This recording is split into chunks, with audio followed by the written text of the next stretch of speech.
Hi there, on today's video, I'm going to be talking about 3 ways that you can better access your intuition. If you like this video, please subscribe to my channel. I release a video every week on Ayurveda, astrology, and different health hacks you can use to uplevel your life. The intuition is such an important part of being human. It's the thing that allows us to have creative ideas that seem to come out of nowhere and for us to really find our purpose and our path and to do what feels in alignment with ourselves. So it's really important that we have to cultivate the space in order to be able to hear our intuition, which is a much quieter voice than what we hear on the day-to-day, loud opinions, do this and do that, all the activities that we have to do in the world, which often subsume that really quiet voice. So I'm going to share with you 3 tips for amplifying and being able to access that intuition with more ease that you can use in your life starting right now. The first tip is to make more space for quiet in your life. My favorite time to do this is first thing in the morning because your brainwave state is actually in a theta state. So during the day when we're making decisions, we're often in a beta state, which is a higher stress state of mind. And it's not a very creative state of mind, which is more of an alpha state. But a theta state is what we're in when we're dreaming, when we first wake up, when we zone out and we're daydreaming during the day, when we're in a hypnotic state. This is a theta wave state, and what's important about that is the most important time for rewriting subconscious patterning that we picked up before the age of 7. When we cultivate those states, it allows us to get more in tune with the energy and the way that our intuition works.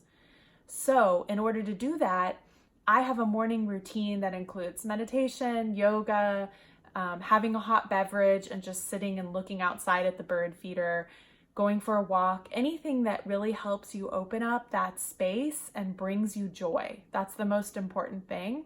So if you open up that space, you're going to be more likely to hear those messages that come through the gut or the intuition.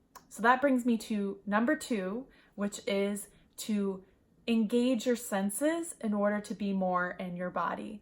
So this is a really important thing to consider. Most of us live from the head up. We're thinking all the time, we're developing plans and strategies, and it's really important to get grounded back in our body. And how we do that is through the senses. So eating delicious food, taking a bath, smelling some essential oils, going out into nature and actually seeing things from different vantage points than we do when we're sitting in front of a screen.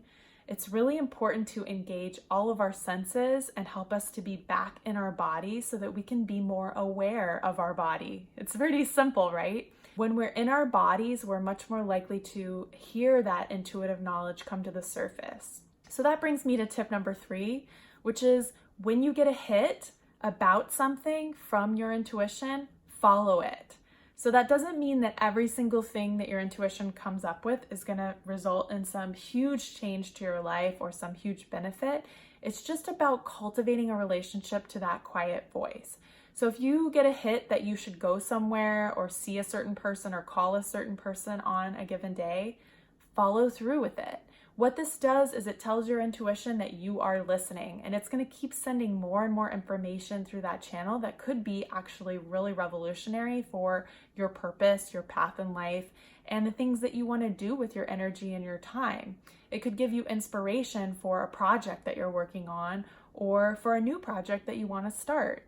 So listening to that voice, taking note of it, maybe you can't do it right at that moment, but making a note to yourself, I need to call so-and-so, and then making the time and putting it into your schedule and doing it. Oftentimes what I find is when I call that person, they're like, oh my gosh, I was thinking about you, or they have some piece of information that is relevant to me at that moment that really helps me in whatever I'm trying to accomplish or understand. So as you can see, the intuition is non-linear. It's kind of a circular process. But it's a really important process for us to engage in because it's counter to the way that the world is moving right now and this patriarchal structure that we live in that's very achievement oriented. So it's important for us to get out of that mind space and to give ourselves a little more freedom and a little more play and a little more joy. This is going to bring so much to our lives, whether or not it's in concrete, actionable items that come through the intuition. It's going to help us have more inspiration and live more joyfully. So I highly encourage you to try out these 3 things. And if you have more things that you'd like to contribute, please comment below and tell us how you like to access your intuition and the things that you do to strengthen that intuitive force in the body. And please subscribe to my channel if you like this video. I put out videos every week on Ayurveda and different health hacks that help you up-level your health and your life. And I thank you. Thanks for watching today and have a great day.